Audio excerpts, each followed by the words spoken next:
qu'ils font de la Palestine. Tout est devenu champ de ruines. Comment peut-on fermer les yeux et se dire que demain sera mieux? Tous les jours c'est l'humiliation. On les chasse de leur maison, emprisonnés à ciel ouvert. Les droits de l'homme enfuient ces terres. Toi liberté, toi liberté. Aujourd'hui c'est le 29 novembre, c'est la journée internationale de solidarité avec le peuple palestinien. Et à cette occasion, l'ABP WAPI, qui s'est associé à de très nombreuses associations et structures de Tournai de Wallonie-Picarde, on s'est mis ensemble pour organiser une manifestation pour dénoncer ce qui se passe aujourd'hui en Palestine et particulièrement à Gaza, mais dénoncer aussi ce qui se passe depuis 75 ans avec l'occupation d'Israël qui occupe tout le territoire. Il y a une trentaine, j'ai pas compté exactement et je saurais pas toutes les citer, mais il y a effectivement une trentaine d'associations de la région de Tournai qui ont soutenu notre démarche. Ça va certains partis politiques, c'est les maisons de jeunes, c'est des structures socio-éducatives, c'est des structures d'éducation permanente, ce sont les syndicats. Enfin voilà, il y a vraiment une belle liste de structures associatives qui viennent soutenir la manif. Et petit à petit, le monde arrive et je pense que ça va être une belle réussite. Il y a des gens qui arrivent encore, donc je pense que c'est bien. C'était important, en tout cas, de montrer à nos amis palestiniens, parce qu'on a ici une tradition de solidarité à tourner avec la Palestine, de montrer qu'on était à leur côté. Et c'est aussi d'envoyer une pensée un peu émue à tous ceux qui ne sont pas là, tous nos amis palestiniens qui sont aujourd'hui en Cisjordanie, qui vivent dans des situations très compliquées, c'est-à-dire sous une forme d'apartheid, mais également qui sont aussi en danger, il faut bien le dire, parce que depuis le 7 octobre, c'est quand même 250 Palestiniens qui ont été assassinés en Cisjordanie, et on pense en tout cas beaucoup à eux, et on veut un petit peu leur envoyer ce message. Ici d'ailleurs, le slogan pour cette soirée, c'était pour les droits du peuple palestinien et contre l'antisémitisme. Je pense qu'il faut lutter contre l'antisémitisme, et d'ailleurs, il faut condamner, je pense notamment à la profanation du cimetière juif la semaine dernière à Charleroi, c'est quelque chose qui doit être condamné de la manière la plus vive et la plus forte, mais il faut aussi lutter contre l'instrumentalisation de l'antisémitisme et dire que non, critiquer les exactions de l'État d'Israël, critiquer les gouvernements successifs, ça n'est pas de l'antisémitisme, c'est une exigence politique, éthique et morale. Free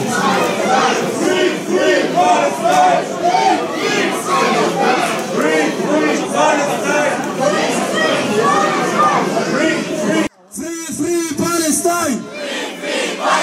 Free Palestine! Free Palestine! Chers amis, une marche de solidarité pour les droits du peuple palestinien contre l'antisémitisme et tous les racismes. Chaque mot de cet intitulé a toute son importance dans cette époque où la nuance et donc l'intelligence ne sont plus encouragées. Tournai se veut une ville d'ouverture, un carrefour de respect et de tolérance. Notre cité se définit aussi comme un lieu qui entretient la mémoire des conflits mondiaux et son cortège d'horreur. Un important travail d'éducation est mis en œuvre afin de préserver cette mémoire. En mars dernier, plus de 1000 étudiants de rhétorique de Tournai étaient rassemblés à l'initiative de la ville, de la province et du ministère de la Défense pour écouter le témoignage de Lily Rosenberg, une des dernières survivantes des camps. Tournai est une ville historique, mais aussi une ville qui prône la paix et donc le règlement des conflits par la discussion politique. Les Tournaisiens apprécient aussi l'égalité entre les peuples et les personnes. Bonsoir à toutes et tous. Tout d'abord, un très grand merci pour votre participation à cette marche, pour les droits du peuple palestinien, contre l'antisémitisme et contre tous les racismes. Je dois, en tant que coprésident de l'association belgo-palestinienne de Wallonie-Picarde, évidemment remercier les nombreuses associations qui ont répondu positivement à notre appel. C'est difficile de trouver dans le fond les mots justes qui soient à la hauteur de la tragédie qui se joue actuellement en Palestine. C'est difficile de trouver les mots justes et rationnels pour une situation qui est tout à fait injuste et irrationnelle. Entre le risque d'une certaine forme de génocide à Gaza, selon des experts même de l'ONU, et entre une épuration ethnique en cours actuellement en Cisjordanie, jamais la situation en Palestine n'a été aussi difficile.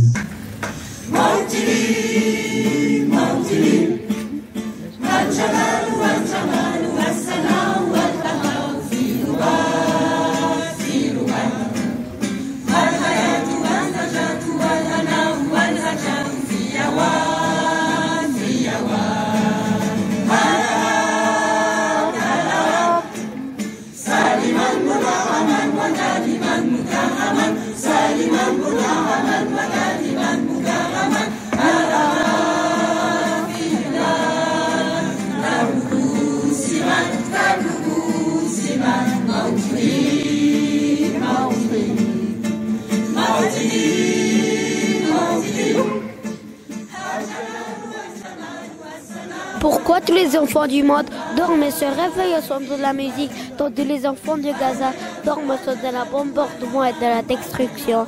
Pourquoi les enfants du monde s'appelaient enfants et pourquoi les enfants de Gaza s'appelaient des animaux? Pourquoi tous les enfants du monde dorment en sécurité dans leur lit alors que les enfants de Gaza dorment dans les rues à attendre leur mort? Pourquoi tous les enfants du monde vont à l'école et pourquoi les enfants de Gaza meurent-ils chaque jour?